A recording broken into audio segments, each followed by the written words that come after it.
Good morning and welcome to Feel Good Breakfast Show. We just woke up. Yes, it's me. Hi, I'm Carl, but welcome because I want you to focus in here. We have an epic surfer on our couch today. Paul Chow Sampson is back on the Feel Good Breakfast Show. Now, after representing South Africa abroad, he's tackling the QS circuit again, but funding remains a challenge. I'm sure you know this, and we need to support our athletes, and that's why I decided to invite him in. We need to chat about the fact that this guy is literally putting us on the map when it comes to surfing. I know we've got the Geordies of this world, but the Paul Sampsons of this world, man, need also to sit here and chat to you. But Paul, welcome back, my brother, and also congratulations. You've done so many great things. I'm just hearing, did you jump onto the 4 different countries to compete? Is that last year? Last year, yes. 4 different countries. Yeah. Do you have a favorite out of those countries? We were talking about destinations earlier. I mean, look, my favorite place was definitely the African countries because I went to Liberia, I went to Senegal. Yeah. It was really cool to see so much surfers like me. Yes. You know, same color as me that I don't normally see. Yeah. So for me to surf up against them and the talent that they have, that I can compare to myself, that I also have, you know, was quite sick to just rub shoulders with them and see, you know, how they do it and how they surf, and just the attitude to surfing was amazing because just to hang out with them and just to be in the African countries. And I mean, I never knew, like Liberia, for example, had so much good waves, and I never knew that. And Liberia was so far off, you know, that not a lot of people go there, and that was really sick to see, for sure. Liberia? I could have never told you. Imagine someone's like, hey, if you want to go surf, go to Liberia. That's crazy. Yeah, no, it's some good waves that side. No, that's amazing. But of course, you've been doing so well on the circuit, and I'm loving this. I want to take you back for a second, just so we can reminisce before we get into the fact that we can help you with funding. But do you remember your first surf? I've always wanted to ask the surfer this because I feel like your first surf is something special, you know. And what was yours? My first surf was with my brother at the age of 6.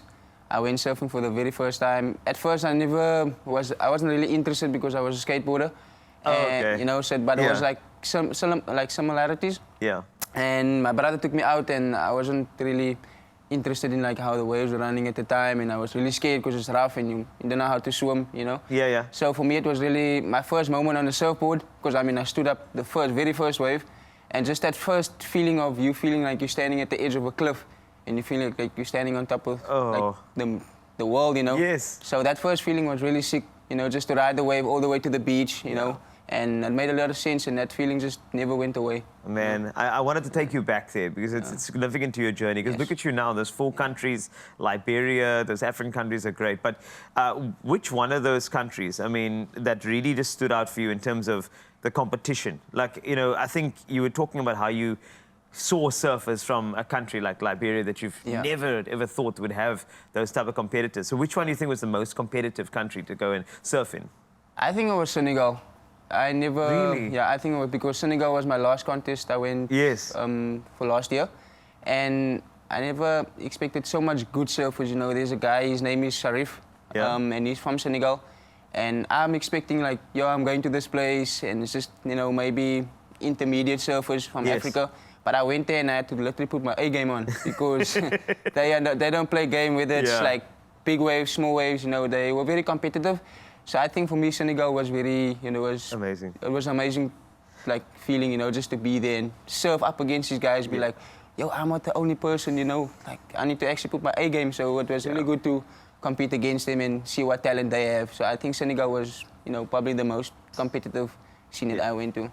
I'm so happy that you're speaking about African surfing in this way.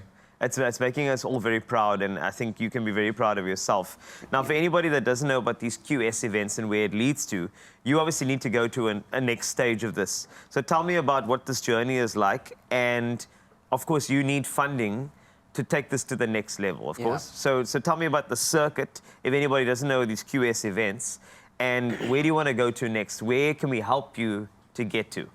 Yeah, so I mean, the QS is basically the qualifying series. So you have to qualify by doing like local QS events to get on the Challenger series. So from the Challenger series, you then re-qualify to get on the CT, which is the big dogs, which is Jody Smith and the big guys. You know? Yes. So for me, it's like at the moment I'm trying to re-qualify to get back on the Challenger series. All right. So you have to build up points. That's why the next competition that I have to go to, like I literally have to be there. Yes. Otherwise, you know, it's gonna make it difficult for me.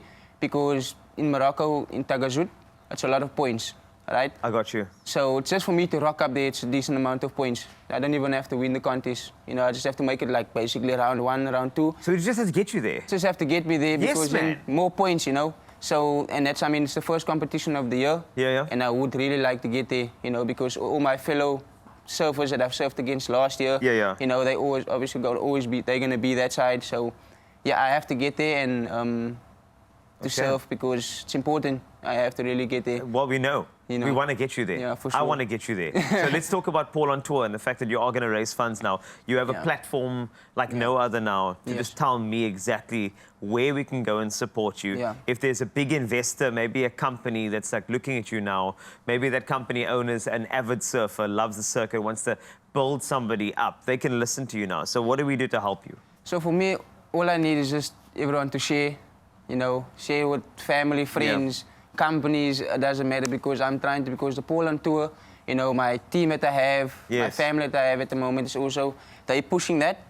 But it is enough, not saying that it's not enough, that they're doing a lot, you know, they're working after hours, they're waking up early morning while I'm still sleeping. You know, so they want to see me, you know, succeed and they want to see me fulfill my dream. So people that is watching at the moment, all I need is just a lot of support, whether you're donating, whether you're sharing it out there, putting it on your platforms, you know. So for me, I just need support and people to know the backup buddy that I have. I got you. Paul on Tour, obviously it's also for Morocco. But yeah, I just need as much support as I can get. We have to give you support, and push it out harder, you know, so people can know who I am, because what I'm doing is not, it's for me, but at the same time, I also want to see the youth. I want to see the youth up and coming in. You know, I don't want them to be going through the same thing, making a backup buddy. I want them to have full support so they don't have to stress to get to the competition or know that how they're going to, you know, eat or like accommodation or etc. You know. So for me, it's just, I just want to just push it hard and call it a successful year at the end of the day. It's going to be. All right, I'm going to put this into the universe, brother. You're getting to Morocco no matter what. You're getting to the Challenger Series, and you're going to make us proud. That's what's going to happen. So, Paul Sampson, we got your back. Thank you so much. Backup buddy on screen now. Please support Paul. Share the link to friends and family as well. And let's get this man to Morocco, and let's get big stakeholders on board, and make sure that this sport, surfing, is proper supported, Gayton. I want to chat to you for a second. Let's get this man to Morocco as soon as possible. Backup buddy, and now we get our back into it.